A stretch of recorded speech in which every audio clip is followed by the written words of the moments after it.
Muy buenas noches. Pues estamos en nuestros comentarios de Cicla Puebla. Esto es parte de toda nuestra actividad y nuestro trabajo.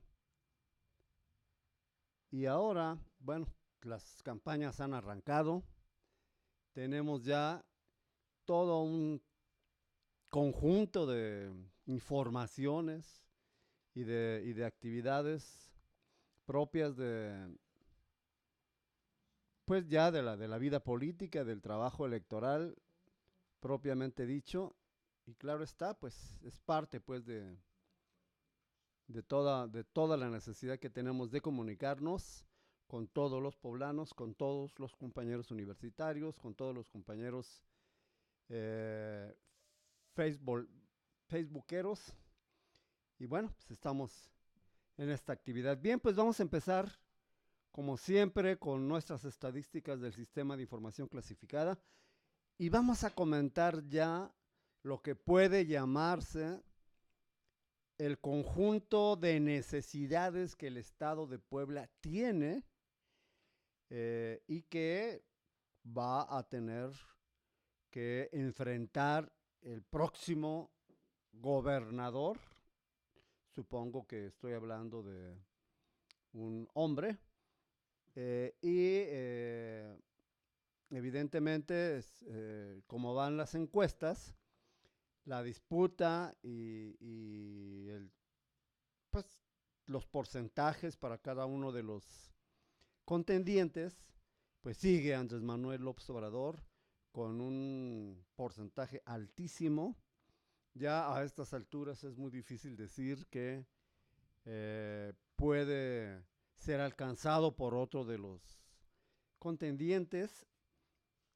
Sin embargo, evidentemente las sorpresas el día de la elección pues van a ser muy grandes y eso implica muchas cosas, entre otras y principalmente una decisión de los partidos políticos de construir un frente anti-AMLO y que puedan tomar decisiones políticas para impedir que Andrés Manuel López Obrador pueda obtener la mayoría o que se pueda realizar medidas pues de fraude electoral simplemente, ¿no?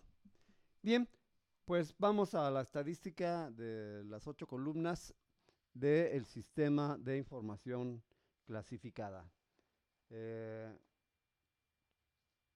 Eso es parte pues de toda nuestra actividad y todo nuestro trabajo que estamos realizando en esto. Bueno, vamos con las 8 columnas.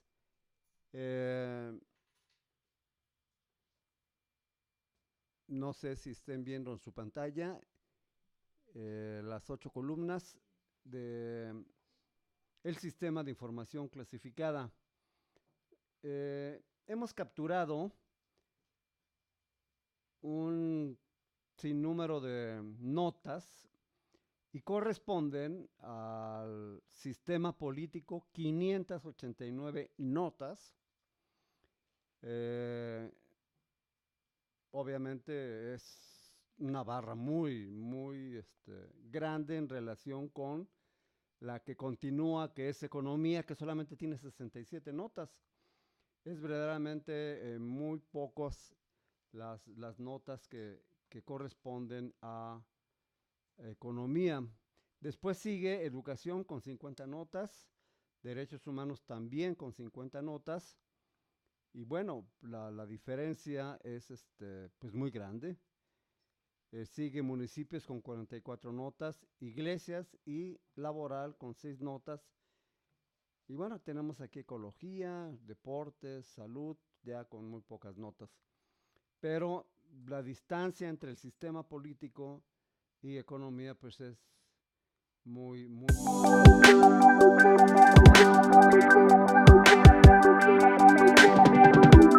¿Qué realizamos? Bien, insistimos en que los medios de comunicación también participan de la política y pues, están principalmente dedicados a informar sobre cuestiones políticas a nivel nacional y en el estado de Puebla. Están tratando de influir en las decisiones políticas y obviamente en las decisiones electorales. Y por esa razón, pues informan más sobre cuestiones políticas. Bien, vamos con los protagonistas. De acuerdo con nuestra información, las diferentes notas sobre los protagonistas tienen que ver con pues el número de notas que tiene cada uno de los informantes, digamos, de las diferentes noticias. Los medios de comunicación colocan a un personaje como el informante. Y bueno, de todas las notas que hemos trabajado en el sistema de información clasificada, son notas sin protagonista, son 1313 notas, que son muchísimas, pero Andrés Manuel López Obrador es el protagonista con mayor número de notas. Tiene 565 notas. Apareció en 565 notas de los medios que el sistema de información clasificada capturó. Le sigue Ricardo Anaya con 389. Es decir, los medios de comunicación han tomado a Andrés Manuel López Obrador como el informante principal de las notas, con 565 notas, y abajo está Ricardo Anaya Cortés con 389 notas, y más abajo todavía José Antonio Mit Curibeña con 345 notas. Sigue Margarita Zavala con 196 y después sigue el gobernador del estado, José Antonio Gali, con 175 notas. Bueno, es importante tomar en consideración que el gobernador del estado es, pues digamos, una figura que firma contratos con los medios de comunicación y sus boletines de prensa, que todavía sigue emitiendo boletines de prensa, aunque estemos en periodo de campaña electoral, el gobernador del estado aparece como protagonista en 175 notas. Sigue el rector con 140 notas y sigue el presidente municipal con 81 notas.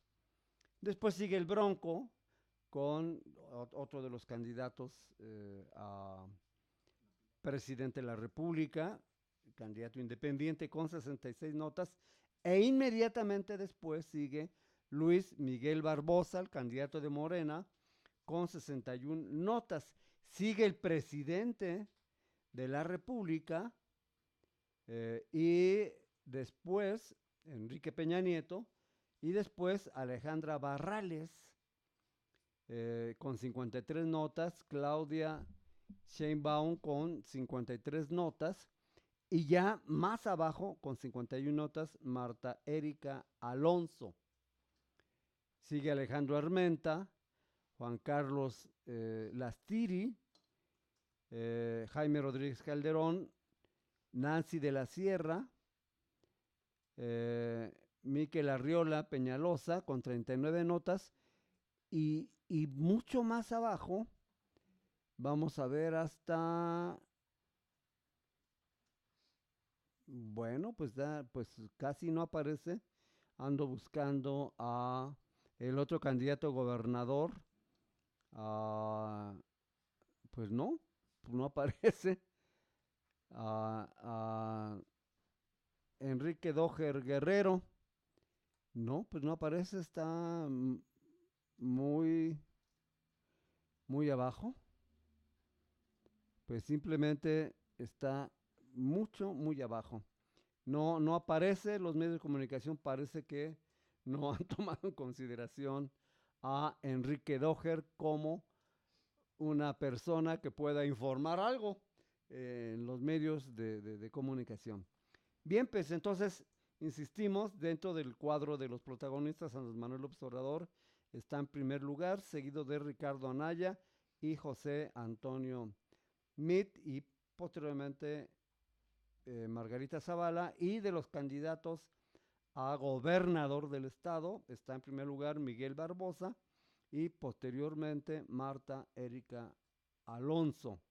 Sigue el candidato a senador por Morena, Alejandro Armenta Mier, y después sigue Nancy de la Sierra, y no tenemos más información de los candidatos locales como protagonistas mencionados por los medios de comunicación en Puebla. Bien, pasamos ahora a las notas de los medios de comunicación. Los diferentes medios de comunicación han venido informando de pues las diversas notas que el sistema de información clasificada ha capturado. El Sol de Puebla es el medio del cual tenemos más notas, 182 notas. Después sigue Excelsior con 134 notas, El Popular con 131 notas, Intolerancia con 114 notas, E-Consulta con 106 notas, La Jornada de Oriente con 104 notas, El Universal con 77 notas y Cambio con 59 notas. Estamos hablando de la estadística del Sistema de Información Clasificada del 22 al 29 de abril. Son pues estadísticas del Sistema de Información Clasificada que corresponden a esta semana que acaba de pasar. Bien, pues estas son las estadísticas del Sistema de Información Clasificada. Pues les damos a ustedes nuestros datos, el seguimiento que tenemos de los medios de comunicación. Bueno, pues hay más medios, obviamente, muchos más medios, El Financiero, El Heraldo, La Jornada Nacional, Proceso, Milenio Diario, El Economista, La Opinión, Reto Diario, con, pues obviamente, menos números de notas que hemos capturado en esta semana.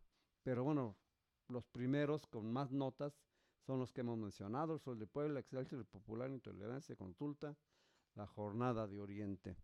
Muy bien, pues esta es nuestra estadística y bueno, vamos a pasar a nuestro comentario sobre pues el conjunto de necesidades que existen para el estado de Puebla en un ambiente de trabajo que consideramos importante que compartirlo con ustedes que nos están escuchando, y esperamos tener pues nuestra participación con todos ustedes. Eh, bueno, no tengo ahorita en la pantalla quiénes de ustedes están viéndonos.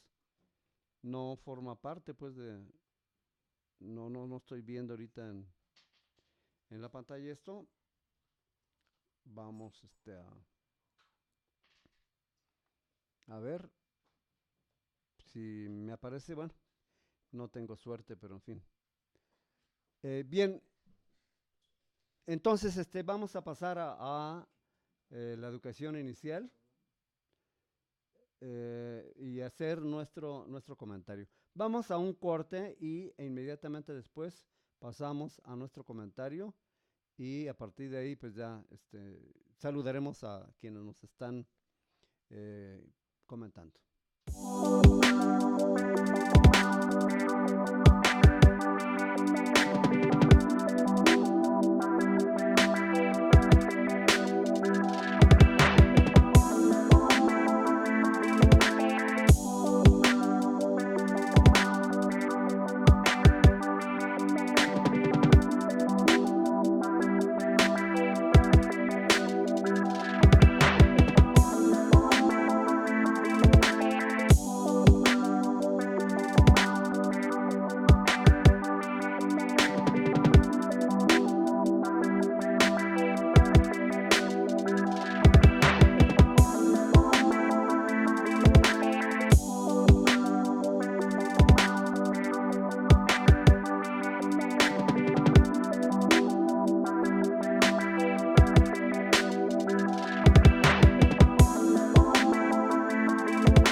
Bien, pues vamos a iniciar con nuestro comentario.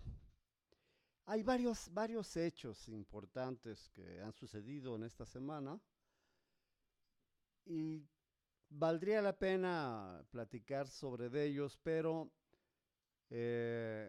implicaría meternos a reflexionar sobre, por ejemplo, lo que aprobó el Congreso sobre la reforma, sobre la reglamentación al artículo 134 constitucional en relación con la propaganda gubernamental. Lejos de beneficiar a nivel nacional en relación con el control que el Congreso debe tener de la propaganda gubernamental, ¿no? El PRI y el Partido Verde Ecologista aprobaron una ley reglamentaria que institucionaliza el embute, el chayote para los medios de comunicación. Eso pues sería interesante comentarlo, pero sí requiere sentarse a reflexionar. ¿Qué están haciendo el PRI sobre todo? Y el Verde Ecologista, su principal corifeo, y este gobierno de Peña Nieto, qué barbaridad. Lo mismo en relación con la reforma que acaban de aprobar sobre el medio ambiente. Están legitimando la explotación de los recursos naturales para las empresas. Es decir, hay cada situación. Es decir, ¿a dónde quieren llevar al país? Ya están dejando la presidencia. El PRI ya está abandonando. El candidato del PRI está en tercer lugar de las encuestas y todavía el PRI sigue ayudando a que este candidato siga cayendo con estos acuerdos que toman en el Congreso de la Unión, particularmente en la Cámara de Diputados. Y sigue la disputa con el gobernador de Chihuahua, sigue enlodándose al país con escondiendo y protegiendo a los gobernadores, en fin, hay muchas circunstancias que valdría la pena platicar, pero bueno, sí requeriría pues mucho tiempo. Bien, yo quisiera comentarles a ustedes un planteamiento que considero que es importante que en México se aborde. Toda la educación básica en México debe impartirse en una escuela de horario de tiempo completo. ¿Cómo fue que se partió el horario de tiempo completo en todo el país y resultó que las escuelas de repente, de un día para otro, empezaron a ser de turno matutino y otras de turno vespertino? Las escuelas antes eran de tiempo completo y en muchos países, en Europa, en Estados Unidos, en Cuba, eh, lo, la escuela se imparte mañana y tarde. En la mañana y en la tarde se dan los cursos. Hay un horario completo. Y en México hay un programa especial de escuelas de tiempo completo, en donde por la mañana se dan las clases, se dan la enseñanza básica, etcétera, y por la tarde hay actividades culturales donde no existen tareas en casa. Los niños no tienen necesidad de hacer la tarea en su casa porque van en la tarde a la escuela y forma parte sus cursos en la tarde de sus actividades. En México la educación básica debería ser impartida en escuelas en horarios de tiempo completo, con una ampliación y un uso eficaz de la jornada escolar, con materiales educativos adicionales y gratuitos, con renovación de los espacios físicos y el equipamiento de los planteles, con servicio de alimentación, desayuno, arte, cultura, actividades complementarias por las tardes. Es decir, esto debe ser la educación inicial. Esto debe ser la educación básica en México. Y cuando hablamos de educación básica, actualmente, de acuerdo con la Constitución, hablamos del preescolar, la primaria, la secundaria y la preparatoria. Estas 4 niveles de educación en México se llama educación básica. Y esta educación es una educación gratuita y obligatoria para todos los mexicanos. Y además en la Constitución queda establecido que los padres de familia tienen obligación de llevar a sus hijos a la escuela para recibir la educación básica. Bien, entonces se supone que los niños a partir del 4º año ya deben estar estudiando en el preescolar. Y así deben seguirse hasta la preparatoria. Aquí el problema es que la educación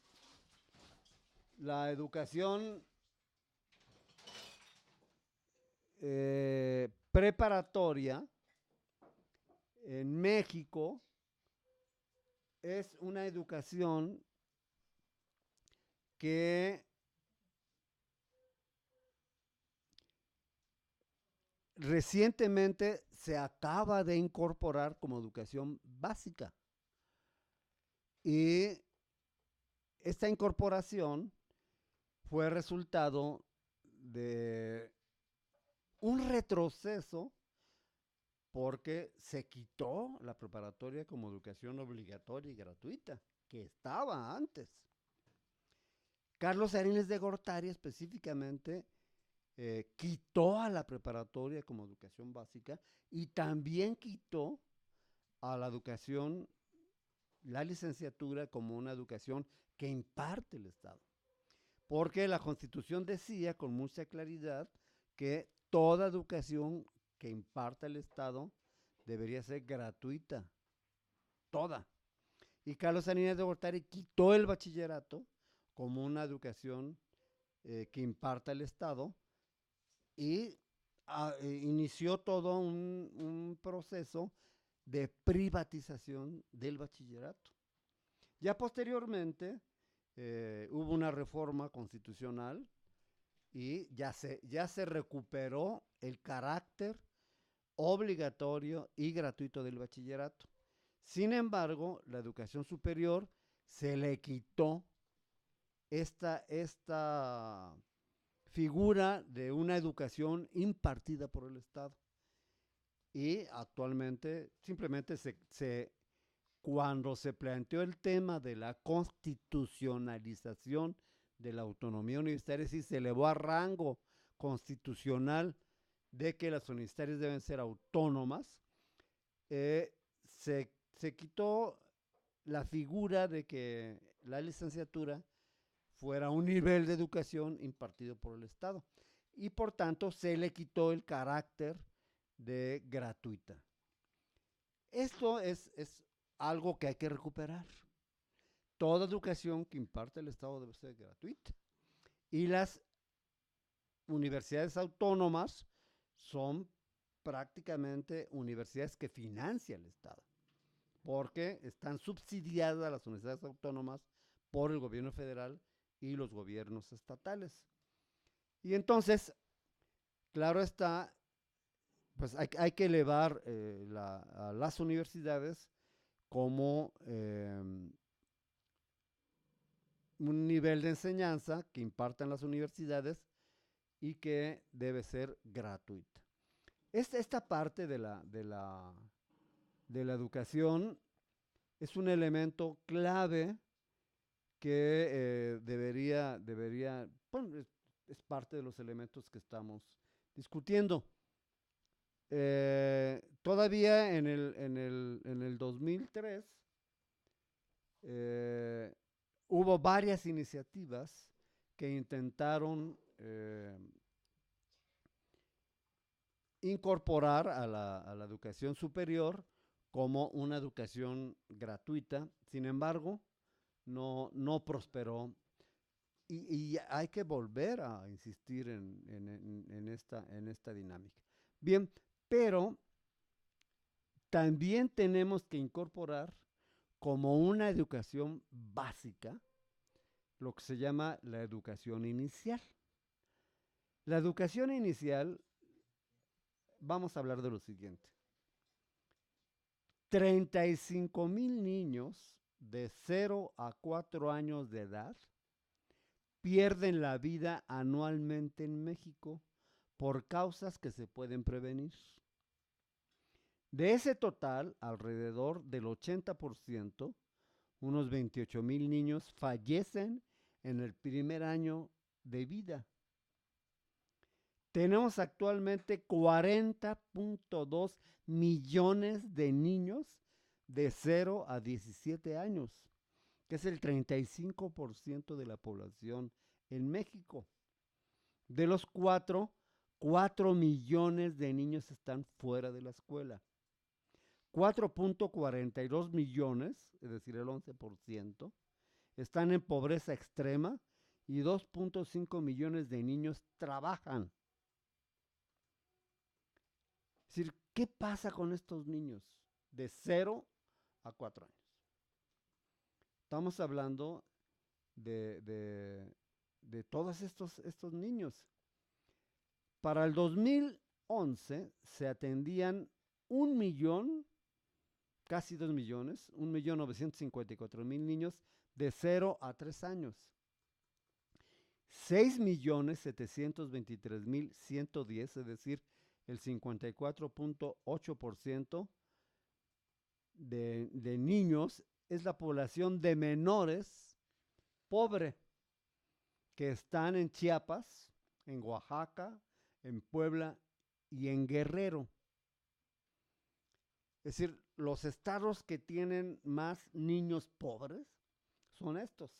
Puebla es de los estados. El estado que está en último lugar, es decir, que tiene más pobres, es Guerrero, con el 72%.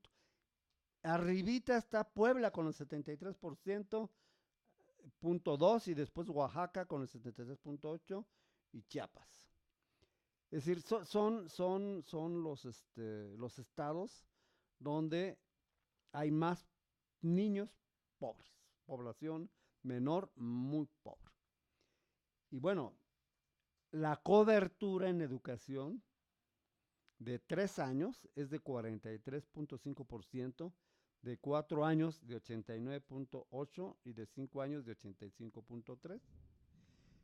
Quiere decir que en primaria, de 4 años, de 5 años, es decir, en el preescolar, de 4 y 5 años en el preescolar, pues se atiende porque la educación preescolar es obligatoria y gratuita. Pero los niños de 3 años, pues no van a la escuela. Y de 0 a 3 años, pues tampoco. Esto se llama educación inicial. Es decir, la educación inicial debe incorporarse como una educación que el Estado imparta a los niños de 0 a 3 años de edad. ¿Dónde debe darse esta educación inicial? Es decir, ¿cuál es el concepto que debe tener esta educación inicial? Bueno, de entrada hay que reformar el artículo 3 constitucional porque aquí hay toda una dinámica. Ustedes recuerdan a la guardería ABC. ¿Se incendió?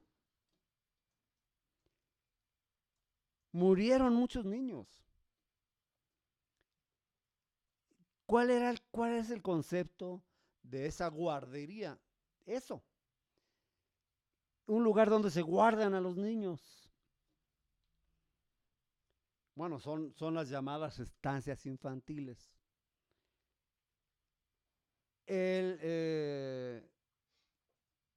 Calderón, el presidente Calderón, planteó el tema de las estancias infantiles como unos centros que la Sedesol, la Secretaría de Solidaridad, toda esta visión que tiene el Estado del desarrollo social, estaba visto como un apoyo a las madres trabajadoras para que las madres trabajadoras dejaran a sus hijos en las guarderías. Pero Calderón planteó que esas guarderías fueran concesionadas a personas que en sus casas pusieran un lugar en donde se atendiera a los niños como si fueran las guarderías, pues, lo que conocemos como guarderías. Bueno, en algunas escuelas se tienen centros, como la Universidad Autónoma de Puebla tiene el círculo infantil, pues que es un buen círculo, hay psicólogos, hay maestros, se da la alimentación de los niños, hay todo un trabajo, hay trabajadoras sociales, etcétera, pero estas guarderías que son concesionadas a partir de la Secretaría de Desarrollo Social del gobierno federal, son entregadas a particulares y ahora resulta que el PT tiene un negociazo ahí como partido político y la esposa del presidente del PT, pues ha sido planteado según el propio gobierno federal planteó que estaban exigiendo que se rindieran cuentas. Bien, porque está concebida, y esta fue la idea de Calderón, como un lugar donde se van a guardar a los niños como un apoyo a las madres trabajadoras. Bien, entonces lo que yo estoy proponiendo es que se quite esta visión y que se convierta en un planteamiento de nivel de educación y pase a la SEP como la educación inicial. Actualmente hay un programa de educación inicial que atiende a cierto número de niños y de madres y de madres. Y claro está, aquí el tema central es que la educación debe ser a las madres y debe ser atendido todo el trabajo en el hogar y porque la cultura se transmite pues desde la vida familiar en un planteamiento comunitario y hay que darle a los niños no solamente la lengua castellana, es decir, no solamente la enseñanza del idioma, sino también hay que darle la lengua materna en el caso de las comunidades indígenas. Es decir, desde ahí, entonces la educación inicial debe respetar la idea de la cultura, de la comunidad, del trabajo, y tiene que entonces el Estado asumir todo este planteamiento. Se está entonces haciendo la propuesta de que se reforme la fracción 2 del apartado B del artículo segundo de la educación inicial, el primer párrafo y la fracción quinta del artículo tercero constitucional en relación con la educación inicial y la propia fracción 25 del artículo 73 de la Constitución en relación con la educación inicial, etcétera, ¿no? Que es todo un trabajo que habría que planteárselo a los gobernadores para que amplíe esta enseñanza de educación inicial como parte de la educación en México. Es decir, ya para que también sea la educación inicial como una educación gratuita y obligatoria. Y claro está, al agregarla, sería muy importante que se avanzara en toda esta actividad para que se completara la educación inicial, la educación preescolar, la primaria, la secundaria y el bachillerato. Bien, el problema entonces se tiene actualmente en la secundaria y en el bachillerato. Hubo una discusión en la Secretaría de Educación Pública y en el Congreso cuando se colocó al bachillerato como una educación, como parte de la educación básica. Y el alegato fue, por ejemplo, el 9 de febrero de 2012, se publicó en el Diario Oficial de la Federación el decreto que reforma el artículo tercero de la Constitución Política de los Estados Unidos Mexicanos, que introduce a la educación media superior como básica y obligatoria. Estamos hablando del año 2012.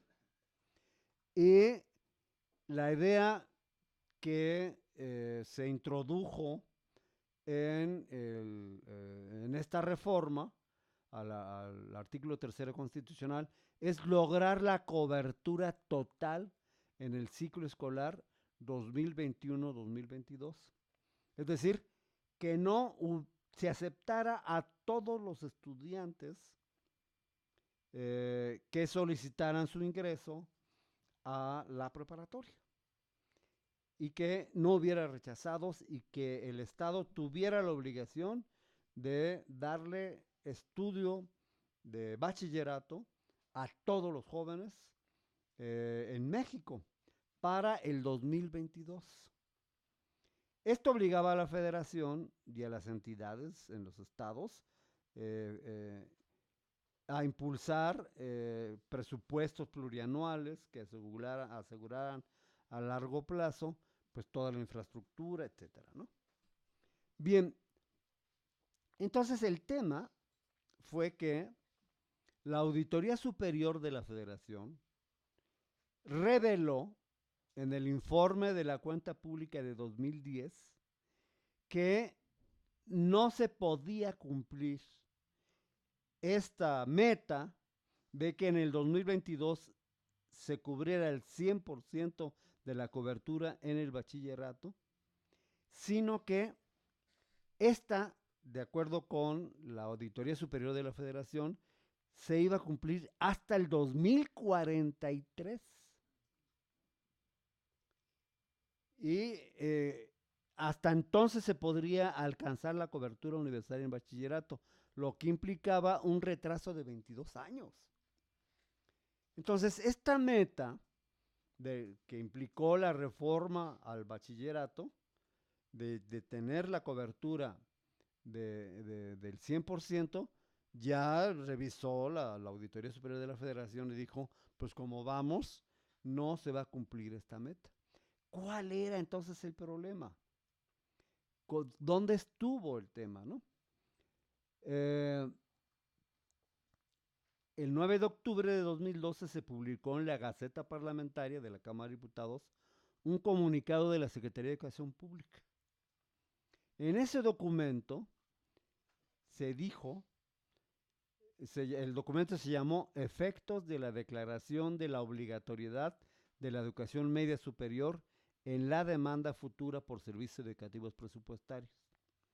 Y dijo en la Gaceta Parlamentaria de la Cámara de Diputados, la SEP dijo que la SEP estaba obligada a atender el bachillerato a los estudiantes que teniendo la edad típica hubieran concluido la educación básica. Es decir, si tienen la edad y tienen su certificado de secundaria, pueden ingresar al bachillerato. Pero ¿qué pasa con los estudiantes que no terminan la secundaria en ese año, sino un año después, porque reprobaron una materia, porque se retrasaron y por tanto no tuvieron su certificado, sino que se los van a dar después, una vez que se regularice? De que la SEP no se hace responsable de estos muchachos y ya no los acepta.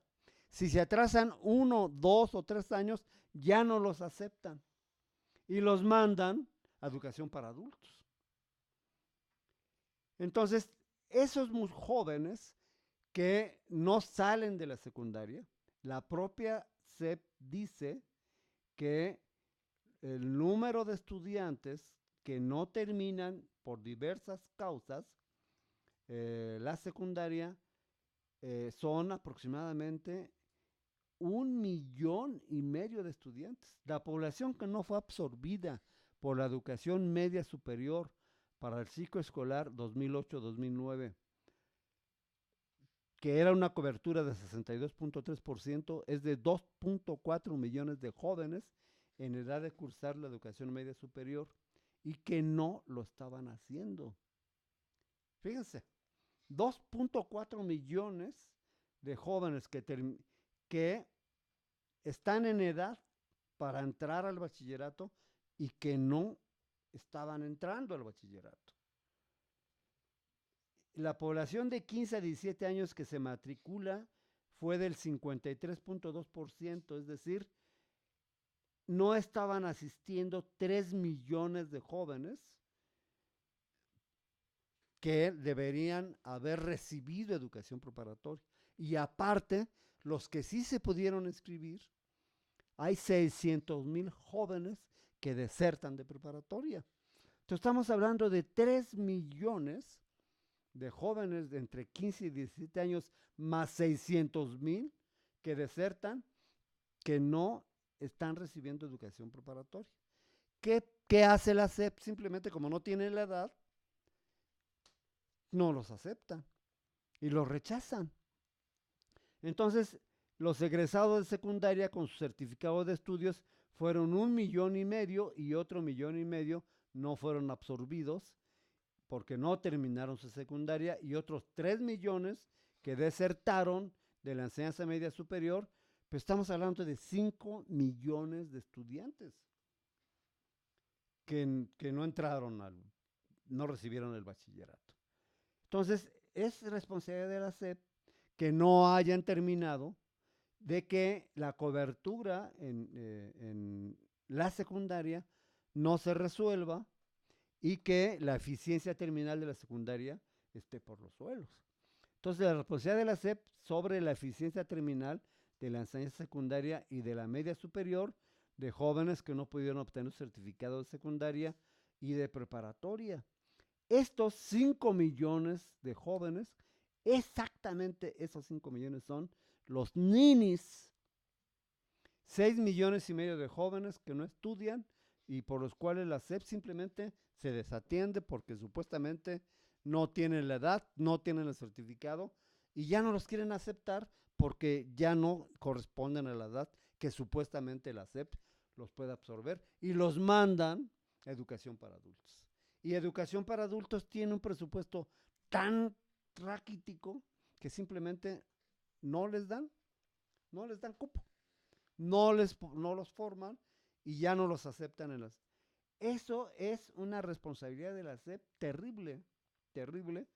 Y entonces aquí de lo que se trata es que a esos jóvenes, ¿por qué desertan los jóvenes en la secundaria?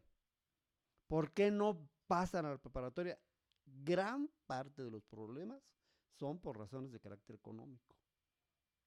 Se meten a trabajar desde muy jóvenes, los padres ya no quieren que trabajen y los meten al trabajo del padre, sobre todo el caso de los campesinos, pues los meten a sembrar la tierra o pues los herreros meten a sus hijos ya desde los 15 años a trabajar, zapateros, todos.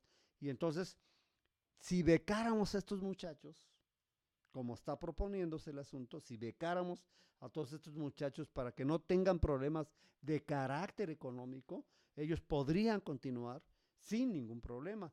Este es un tema que hay que resolver y evidentemente pues es parte pues de un planteamiento que sí necesitamos desarrollar y resolver. Una vez que los muchachos puedan entrar a la preparatoria, ya con su certificado de preparatoria, pueden ingresar a la universidad sin ningún problema, pero si en la universidad lo rechazan con supuestos exámenes de admisión, pues peor tantito. Podrán tener su certificado de preparatoria, pero en la universidad es otro cuello de botella.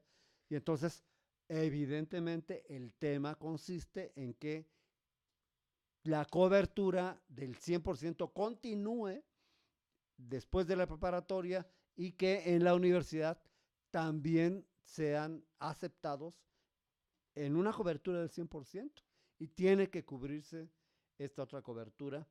Y entonces tenemos que comprometer a los gobiernos federales y estatales de todo el país para que amplíen la cobertura lo más rápidamente posible a la educación superior. Por esta razón, pues la propuesta que hay es integrar a los jóvenes entre 15 y 29 años en actividades de desarrollo humano, educativas, productivas, etcétera, y que el país cuenta con una población juvenil de 30,6 millones de personas entre 15 y 29 años. Y decimos, estos millennials, estos son los que van a decidir la votación. Son los que van a votar. Y a estos jóvenes tenemos que darles vida, tenemos que darles esperanzas, tenemos que darles pues todo el trabajo. Y entonces tenemos que incorporarlos a la producción y tenemos que incorporarlos a la educación. Estamos hablando de 30.6 millones de jóvenes entre 15 y 29 años de edad, según los datos del INEGI. Y, eh, y de 2017, el 52% de los jóvenes son económicamente activos y el 48% realiza actividades no económicas. Entonces, la estadística nacional de total de jóvenes ocupados es del 68.9% y reciben entre 1 y 3 salarios mínimos como remuneración y solo 2.7% tienen ingresos superiores a 5 salarios mínimos. Los jóvenes están prácticamente desempleados. Entonces necesitamos resolver este problema de los jóvenes y evidentemente la propuesta es que de entrada puedan tener educación. Los jóvenes que no cuentan con educación básica son 2.9 millones los que no terminaron la primaria y 1.2 millones que no cuentan con escolaridad alguno. Y entonces tenemos que atender a estos jóvenes y deberá depender directamente de que la SEP resuelva. Entonces, aquí la idea es que hay que incorporar a estos jóvenes al estudio y becarlos, efectivamente, darles becas y darles trabajo, que se incorporen y el Estado tiene que resolver este asunto.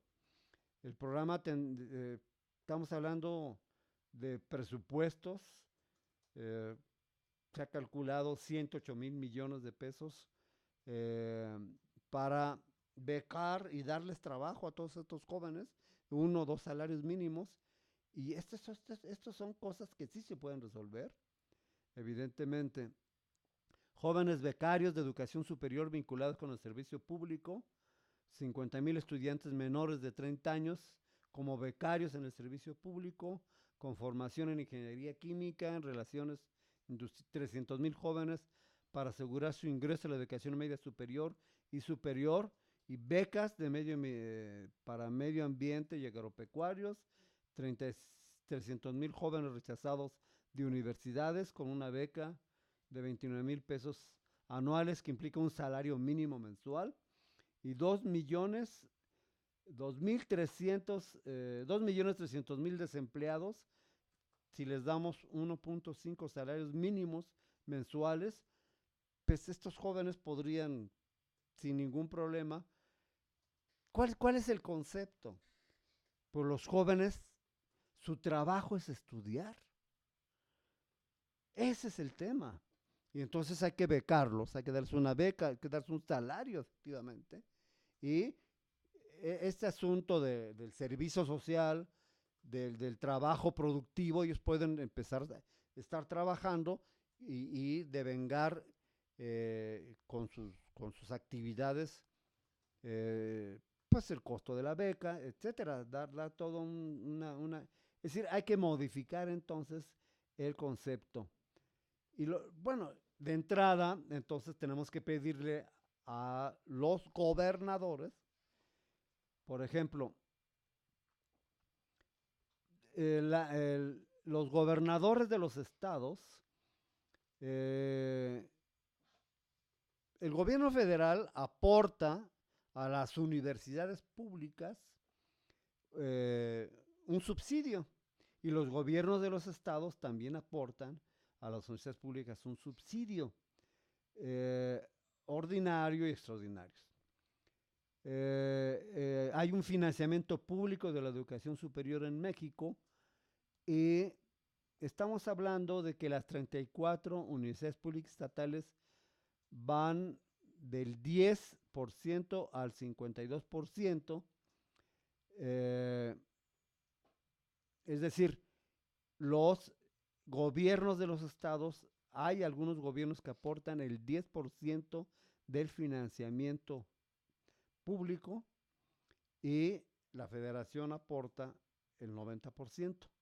En otros estados aportan el 52% la federación y los estados el 48%.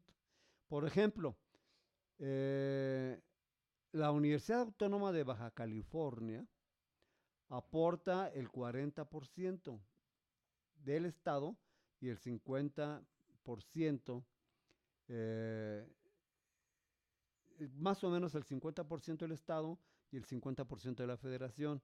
La Universidad Autónoma de Coahuila también está en esta característica.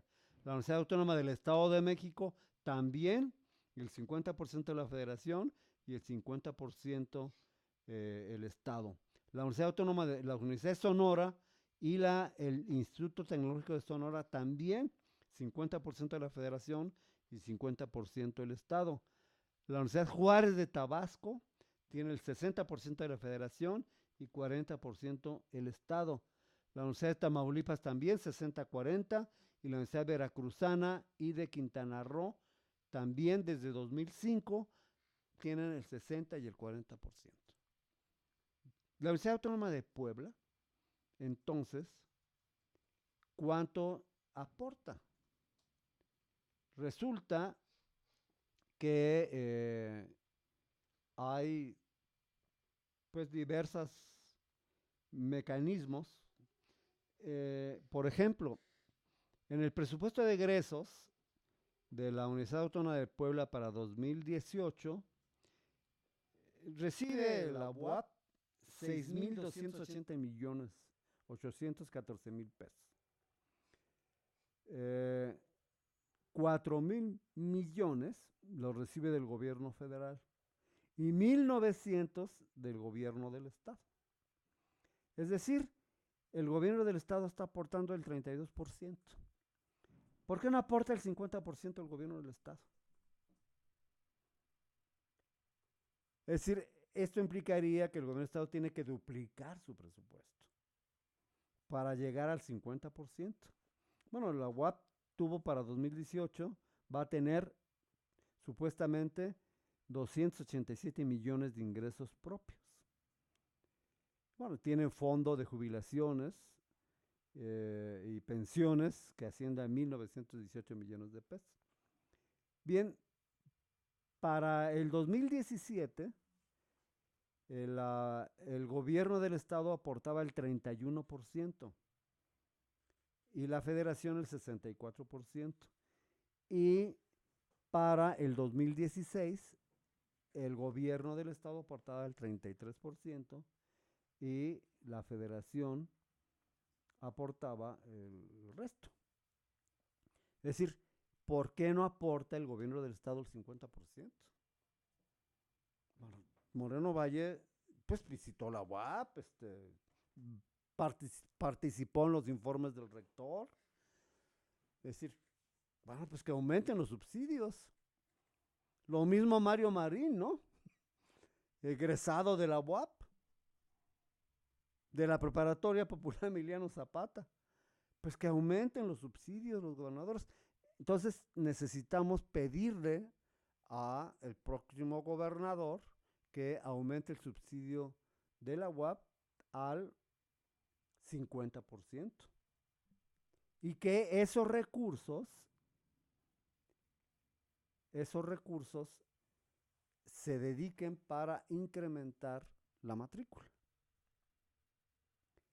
Bueno, tenemos varias universidades en Puebla. Bueno, tenemos el Colegio de Bachilleres. Al Colegio de Bachilleres se le están dando 262 millones de pesos en las actuales condiciones como las que decimos.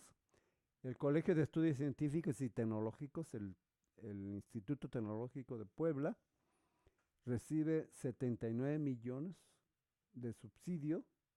El Comité Administrador Poblano para la Construcción de Espacios Educativos, 400 millones de pesos. El Consejo de Ciencia y Tecnología en el Estado de Puebla, 507 millones de pesos. El Instituto de Capacitación para el Trabajo del Estado de Puebla, 48 millones de pesos. El Instituto Estatal de Educación para Adultos, 124 millones de pesos. Pues, hay que ver cuánto es lo que está ¿Cuántos jóvenes de Puebla están en la situación que hemos comentado en relación con que no están recibiendo educación preparatoria?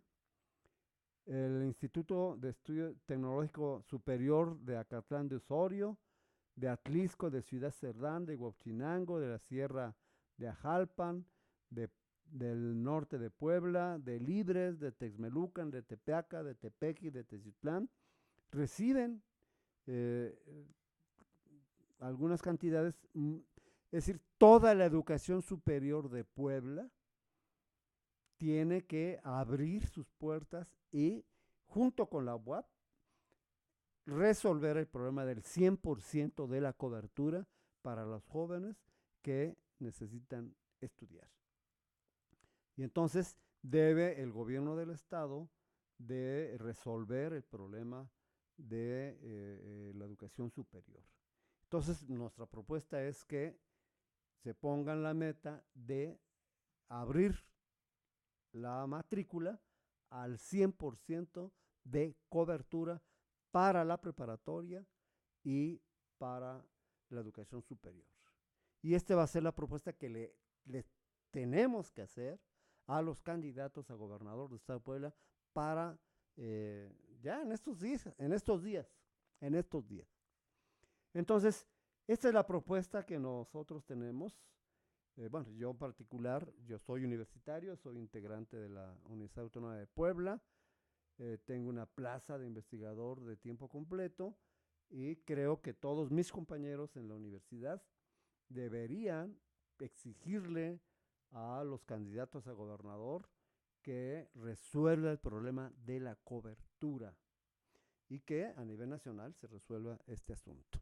Este es un tema interesante y bueno, estamos proponiendo el tema específico de la educación inicial, resolver el problema de la secundaria, del bachillerato y la educación superior, y propondríamos de inmediato pues iniciativas de reformas a la Constitución y pues, al Estado de Puebla también, claro, evidentemente. Bien, pues este es nuestro comentario y lo que estamos llamando pues a todos los universitarios, a todos los integrantes de la educación pública, para que en Puebla los egresados de la educación pública pues nos convirtamos en promotores de que esta educación sea gratuita y también obligatoria, y que el Estado, el próximo gobernador, pues resuelva el problema de estos jóvenes que en el Estado pues han sido rechazados durante todo este tiempo, y que la Universidad Autónoma de Puebla recupere su carácter democrático, su carácter crítico, su carácter pues de trabajo, que nos pueda ayudar a resolver el problema de la educación superior. Pues llamaremos a los universitarios para que convoquemos a los candidatos a gobernador para el estado de Puebla, para que nos resuelvan este asunto de los jóvenes en nuestro estado. Bueno, pues esperamos sus comentarios y los dejamos con que ustedes vean las 8 columnas en Cicla Puebla, que visiten nuestro sitio www.cicla.com.mx, que visiten nuestro canal en YouTube, que se inscriban en él, que nos den una amplísima cobertura y que esperemos en todo este trabajo impulsar y desarrollar una gran actividad para lograr una profunda transformación en la educación superior en el estado de Puebla. Pues muy buenas noches.